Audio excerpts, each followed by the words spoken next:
بسم اللہ الرحمن الرحیم۔ السلام علیکم ناظرین، پچھلی ہماری ویڈیو میں ہم نے کالام شہر تک کے تمام راستے کی بات کی تھی۔ اگر آپ نے ہماری وہ ویڈیو نہیں دیکھی تو اوپر آئے لنک پر کلک کریں۔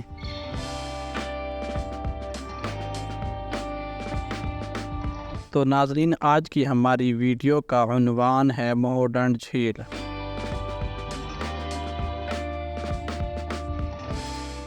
ناظرین، مہوڈنڈ جھیل کالام سے 40 کلومیٹر دور پہاڑوں میں موجود ہے۔ نیلے رنگ کی یہ جھیل دور سے بہت ہی خوبصورت نظر آتی ہے، اور جوں اس کے قریب جاتے جائیں اس کی خوبصورتی مزید بڑھتی جاتی ہے۔ کالام سے اس جھیل کا فاصلہ بذریعہ جیپ بآسانی 3 گھنٹے میں طے کیا جا سکتا ہے، اور دیگر چھوٹے بڑے روایتی گاؤں سے گزرنا پڑتا ہے۔ یہ راستہ انتہائی ٹوٹ پھوٹ کا شکار ہے، صرف مقامی جیپ ہی اس جھیل تک لے جا سکتی ہے۔ جھیل کی طرف جاتے ہوئے راستے میں ایک چشمہ آتا ہے جس کا پانی بہت شفاف اور پینے والا ہے۔ یہ چشمہ چونکہ بلند و بالا پہاڑوں سے بہتا ہوا نیچے آتا ہے تو راستے میں آنے والی مختلف جڑی بوٹیوں کے اثرات بھی اپنے ساتھ نیچے تک لے آتا ہے۔ لوگ یہاں سے پانی کی بوتلیں بھر کر گھر لے جاتے ہیں۔ اس چشمہ کو چشمہ شفا بھی کہا جاتا ہے۔ اس چشمے کا پانی فلک سر کی پہاڑیوں سے آتا ہے، یہاں سے دریائے اوشو بھی شروع ہوتا ہے جس کا پانی نیلا ہوتا ہے۔ مناظر دیکھنے کو ملتے ہیں۔ انہی نظاروں میں دورگا ویلی میں موجود بیسن ہیمال واٹر فال کا نام بھی آتا ہے۔ اس اوشو دریا کے ساتھ جاتے ہوئے کالام کے خوبصورت گلیشیئر دیکھنے کو ملتے ہیں۔ راستے کے اتنے خوبصورت نظارے آپ کو جگہ جگہ رکنے پر مجبور کرتے ہیں۔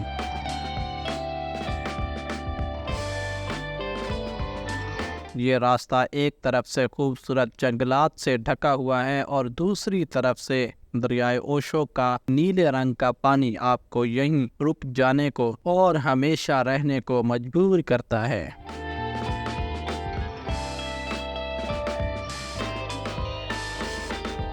آپ کی جیپ جوں مہوڈنڈ جھیل کی طرف بڑھتی جاتی ہے ویسے خوبصورت گلیشیئر بڑھتے جاتے ہیں۔ اسی راستے پر ایک اور واٹر فال ویو پوائنٹ بھی آتا ہے۔ اسی ویو پوائنٹ سے ہی فلک سر کی چوٹیاں نظر آتی ہیں۔ پھر یہاں سے آگے بڑھتے چشمہ شفا آتا ہے جس کے بارے میں ہم پہلے ذکر کر چکے ہیں۔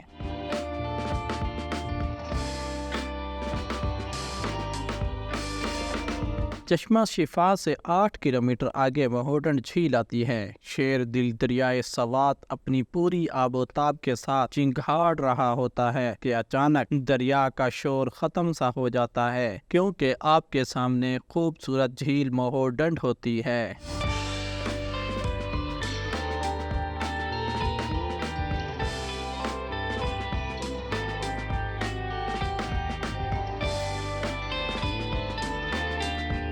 مہوڈنڈ کو یہ نام کیوں دیا گیا؟ اس حوالے سے تمام لوگوں کا یہی کہنا ہے کہ مہے پشتو زبان میں مچھلی کو کہا جاتا ہے، جبکہ ڈنڈ جھیل کو یعنی مچھلیوں کی جھیل، چونکہ یہاں مچھلیاں بکثرت پائی جاتی تھی اسی لیے یہ نام دیا گیا تھا۔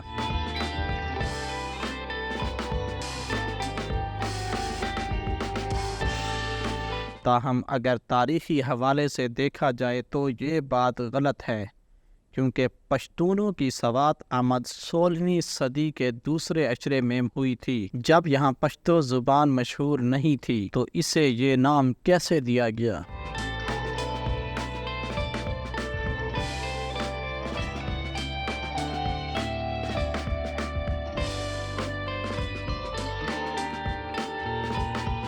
جہاں تک میرا خیال ہے، سوات میں یوسف زئی کی آمد سے پہلے ہندوؤں اور بدھ مت والوں کی حکومتیں گزری ہیں، اس لیے یہ نام یا تو ہندوؤں نے مہوڈنٹ رکھا یعنی بڑی جھیل، یا بدھ مت کے پیروکاروں نے مہاتما بدھا کی یہاں آمد کی وجہ سے اس کا نام مہوڈنٹ یعنی مقدس جھیل یا مہاتما بدھ کی جھیل رکھا، جو بعد میں کثرت استعمال سے مہوڈنٹ بن گیا۔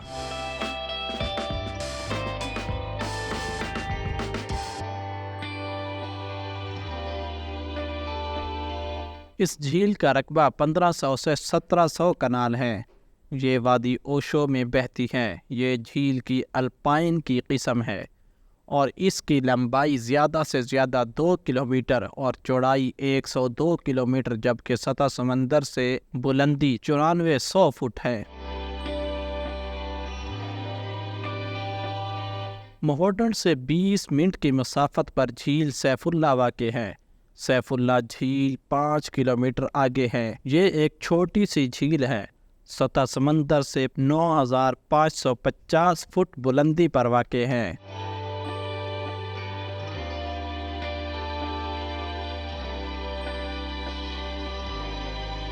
اس کے چاروں طرف پہاڑ ہیں اور ان پر گلیشیئر موجود ہیں۔ انہی گلیشیئرز سے پانی پگھل کر جھیل سیف اللہ میں آتا ہے، پھر یہاں سے مہوڈنٹ جھیل میں جاتا ہے اور پھر یہاں سے ہی اوشو ندی بنتی ہے اور اس کے بعد یہ چلتی ہوئی دریائے سوات میں جا گرتی ہے۔ اس سے آگے 25 منٹ کی مسافت پر جانو کھور کی پہاڑی غار واقع ہے۔ یہ دریا کے پار مشرقی سمت بڑے بڑے پتھروں کے درمیان واقع ہے۔ یہاں پرانے وقتوں میں جانو نامی آدمی رہتا تھا، اس لیے یہ نام مشہور ہوا۔ اس جگہ کے بارے میں مشہور ہے کہ یہاں اکثر جنات نظر آتے تھے۔ یہ جگہ کیمپنگ کے لیے انتہائی موزوں ہے۔ اس سے آگے ڈھونچاڑ گل آتا ہے۔ یہاں بلندی سے ایک پہاڑی نالا گرتا ہے جو کہ انتہائی شور مچاتا ہے۔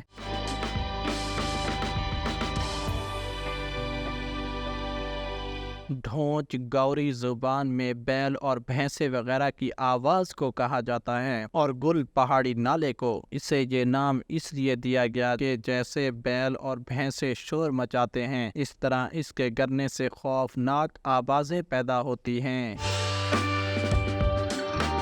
اس سے آگے 4 گھنٹے کی مسافت پر سری کالام واقع ہے۔ کہتے ہیں کہ جب محمود غزنوی نے 11ویں صدی میں سوات کے آخری غیر مسلم حکمران راجہ گرا کو شکست دی تو کچھ لوگوں نے اوڈے گرام سوات سے آ کر یہاں عارضی سکونت اختیار کی تھی، جن میں سے اکثر زیادہ برف باری کی وجہ سے مر گئے تھے اور باقی ماندہ نے دوبارہ میدانی علاقوں کی طرف واپس ہجرت کی تھی۔ سری کالام سے آگے پہاڑی سلسلہ چترال تک جاتا ہے۔ مہوڈنٹ سے پیدل چترال جانے کے لیے 2 راستے نکلتے ہیں۔ پہلا کچا کنی، یہ راستہ پیدل 4 دن میں طے کیا جا سکتا ہے۔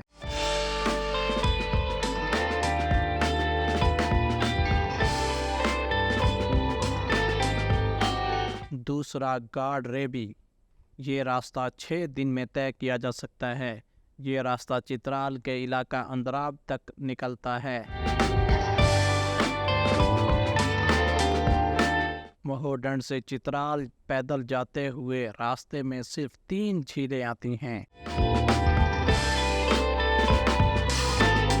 جن میں سے اندراب کی جھیل مشہور ہے۔